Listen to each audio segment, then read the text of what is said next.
There has been many phases of Deadpool throughout the multiverse. However, the one that's probably the most infamous and most disliked is the one that doesn't have skin on his face.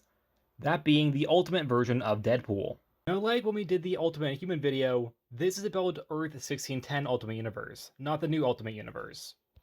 Also, if you're curious about that video, link and card.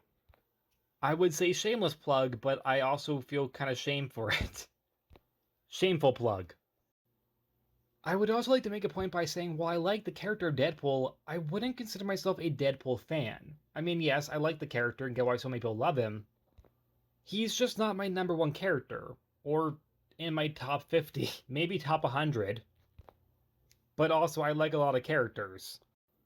I personally prefer his Adventures with Cable over his solo stories. Not all bad, but they're just not really my thing.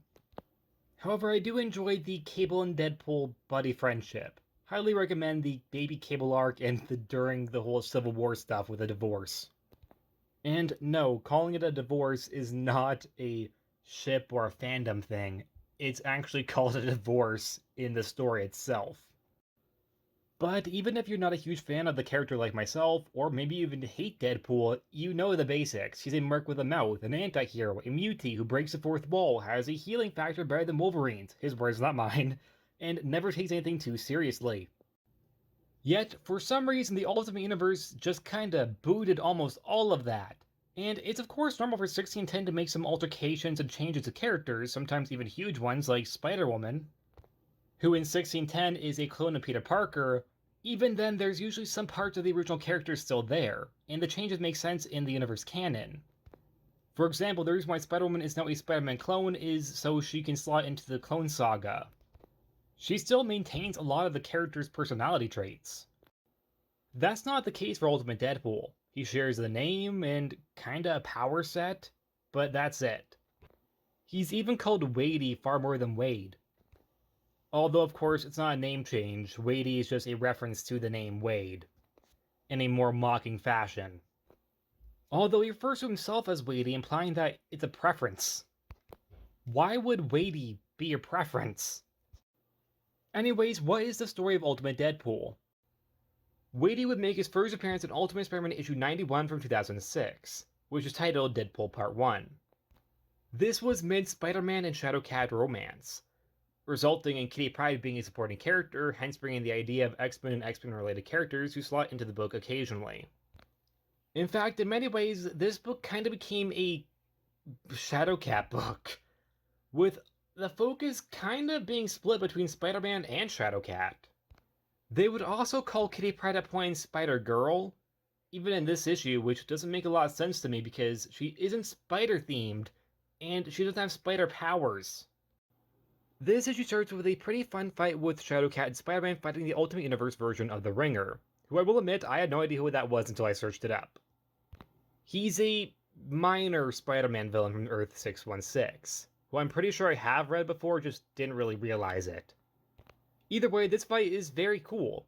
You get to see how these two characters work in tangent. And while their relationship was a bit of a mess, I do see that the two of them do have a cool fighting style when they're together. Also, side note, did it ever weird anyone else out when Kitty flies? I know Earth 1610 version of Kitty Pryde can fly, but I don't know, it never really made much sense to me. Also, Kitty tries to kill the Ringer? Oh, okay.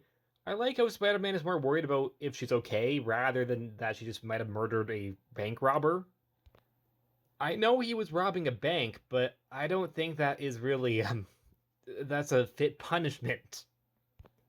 I mean, it's confirmed he survived, but it definitely looked like Kitty was trying to kill him. Despite this being a Spider-Man comic, we for some reason follow Kitty. In fact, she appears in 5 more panels than him. She goes to the X-Mansion where she's first attacked by Wolverine, only to find Storm, who, when she calls her Aurora, asks her if that's the word, and then attacks her too. Also, if it seems like I'm dumping on Shadowcat, I really do like the character, but 1610's version of Shadowcat is very unhinged. With there not really being a line between having a crush on Spider-Man and having a unhealthy obsession with her ex. Going as far as beating up Mary Jane. The only reason why Shadowcat is even in this comic is because Brian Bendis, the writer of Ultimate Spider-Man, had a bit of a fan crush on the character. And no, I don't mean in a way that he just had a overall liking of the character. I mean an actual kind of crush of a fictional character. Going as far as basing a character in the comic off himself and having him now date Shadowcat. Which, by the way, I'm not making fun of Brian Bendis because his writing is amazing. Even when it can be pretty awkward at points, I still think he is a great writer. Anyway, Spider-Man shows up towards the end of the issue going to the X-Mansion himself to check up on Kitty, only to then be knocked out by whoever is pretending to be his girlfriend. As we see a glimpse of a red costume figure. The issue ends with the Reaver standing over an unconscious Spider-Man, as we get Ultimate Deadpool stand over him saying bonus, implying he was only there for the X-Men, revealing that he was the one pretending to be the X-Men the entire time, which is done by this weird device he uses. Which, I'll be honest, I'm kinda glad because when I first read it, I thought he was a shapeshifter. I was just praying that Brian Bendis didn't go that far with the character, but no, he didn't. Luckily, it's just this weird device he uses. Next issue, Deadpool Part 2. We start with the Reavers torturing the captured X-Men and Spider-Man, where Deadpool tells the team to make sure they're awake since he enjoys hearing them scream. Well, okay. Which makes it clear to the reader that this version of Deadpool isn't an anti-hero, but a very open villain, who enjoys hearing his captures scream. It's a very small little line, but I feel like it completely changes the character. After Spider-Man talks back to Deadpool, Wadey throws him overboard, followed by the X-Men, although they all use different methods to survive the fall, landing on some island. Colossus and Spider-Man team up to fight some of the Reavers. This will, of course, nothing to do with Deadpool, so we're just going to skip over it. But it's a pretty cool fight as they enlist the help of more and more X-Men they find along the way. Once the X-Men, for the most part, are all accounted for, Deadpool shows up with a cyborg army prepared to keep fighting. Leading into, of course, issue 93. Issue 93 has a pretty cool cover showing Deadpool's costume, which, by the way, I want to say that I don't dislike, but I know most people hate it. My issues are with what's underneath the mask. Deadpool Part 3, let's go.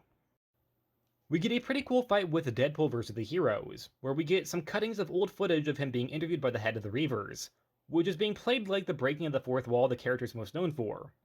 Although it isn't, because he's just speaking to the director of his eternal thoughts. We're just being shown. This part doesn't really add much aside from trying to throw an Easter egg of the 616 Deadpool. To me, this concept doesn't really work, because a big part breaking the fourth wall is simply directing your vocals to the reader. Which I just realized is a really weird way to put it. But you get what I mean. It's more of an interaction with the reader. That's not the case here, he's just simply monologuing. Which you didn't really need to show in this way, you could have just had a monologue in the fight. Anyways, Deadpool thinks it's a good idea to shoot a teleporter, and of course misses, then gets kicked in the face by Spider-Man. Nightcrawler's whole thing is teleporting. Why would he be the one he would go after? Also, look at this panel. Does this look like something else to anyone? Cyclops is getting slapped by, he's getting slapped alright. Spider-Man gets the chance to tackle the not-so-merc with a something, and takes off his mask to reveal Professor X. Okay. Who shouts to the X-Men to run, implying he has no control over what he's doing. Which also means that this is the comic where Spider-Man beats up a man in a wheelchair. I mean, it's of course a trick, but still at the time, this being the cliffhanger of issue 93 would have implied that Spider-Man beat up a man in a wheelchair. On to issue 94, Deadpool Part 4, final issue of the arc. And of course, this wasn't really Professor X, but Deadpool using that device thing to look like him, where Spider-Man using his spider sense figures it out quick. Leading to the fight continuing. I would also like to point out that no one questions why he's walking. That's not why they know it's not Professor X, or that he's trying to kill them. After a longer fight, Spider-Man finally gets a chance to unmask Deadpool, for real this time. And Jesus Christ, I know Deadpool is meant to be deformed, but I think that this is a step too far. His head is now a skull mold of liquid to keep him alive, and has a permanent scary grin due to having no skin. This Deadpool is Wadey Wilson, a mutant hater, who was a surviving military man of the Wakandan Wars, where afterwards he would be forever scarred, but thanks to the shady sides of the American government, survived due to this weird mold being able to prevent his skull from cracking. It's also kind of vague, but it seems to be implied that he's a cyborg. Okay. He would also become a mutant killer and hunter for the American government. Hence his purpose in this plot point. I think this would have worked better if the character in question was Lady Deathstrike, since she's already a cyborg. This is also closer to her origin than Deadpool's. Love it or hate it, doesn't matter, because after all of that, Kitty just blows him up. This issue does end with the tease that he's still alive, but nothing ever comes from it, aside from a cameo and a very funny multiverse story moment, which we'll get to in a moment. But in the first arc, it feels like they're trying to set him up to be this big bad, even with the arc being named Deadpool. Yet his role is extremely small. In fact, in the first issue alone, he only appears in one panel as himself. You could have easily just simply removed Deadpool from the entire arc, and it wouldn't really change. Now, I will say I do like the arc, but it's not because of Deadpool. The fights are very entertaining, and I did like a lot of them, but removing Deadpool would probably even make the arc better because he's the cause of some of the more awkward moments. Now, I will say, this concept, I don't think it's awful, but I do think that Deadpool was a poor choice to do it with. Like I said, I think that Lady Deathstrike would have been a better fit for this role. She's already a cyborg, hates the X-Men, and is a villain. The storyline itself is also a lot more similar to Lady Deathstrike's history than Deadpool's. Or Omega Red, who's also an X-Men villain that's a cyborg. You could have even had Omega Red and Lady Deathstrike work together to fight the X-Men and Spider-Man, which I think could have been a more interesting idea. But no, we get Discount Deadpool. Or Discount character with the name Deadpool.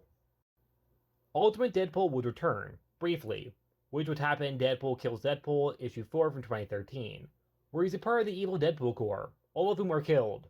Ultimate Deadpool is in a single panel where he's getting stabbed through the stomach. He's also buff as hell now. There would also be an episode of Ultimate Spider-Man titled Ultimate Deadpool. It was the 15th episode of the second season. Despite the series being pitched as a cartoon adapting the Ultimate Universe, it would become more of a mishmash of different ideas, of both 1610 and 616, sprinkled with some new ideas too. I actually really liked this show. It was a big part of my childhood, even though I know a lot of people like to trash on it. I will die on the hill of defending it. This version of Deadpool is far more in line with his 616 counterpart, although far more family-friendly due to this show being targeted towards a younger audience. I think it was a strong showing of what an Ultimate Deadpool could be. There's some changes made, but not so many that he's not the same character anymore. It would start with Spider-Man being envious of how Deadpool warranted so much respect from other heroes, although would eventually find out that Deadpool himself was in secret a villain. So this version of Deadpool is still a villain like his 1610 counterpart, and a Spider-Man villain, but he's a lot more like his 616 counterpart in the way he acts. He's also not a skull mold in a skull mold with no skin, which is always an improvement. And that was the story of Ultimate Deadpool, the Deadpool variant that, without a doubt, haunts me in my nightmares without his mask. What are your thoughts on him? Do you think he's as terrifying as I do, and not a huge fan of that? Or do you like the change? Of course, opinions vary, and you can like the character while I dislike him, or dislike a character I do like. I never want to come across like I'm forcing you to agree with me. But in my personal opinion, I'm really glad that whatever that tease was meant to set up never happened. And that's it. Like always, please like, subscribe, and I'll see you guys next time. Bye!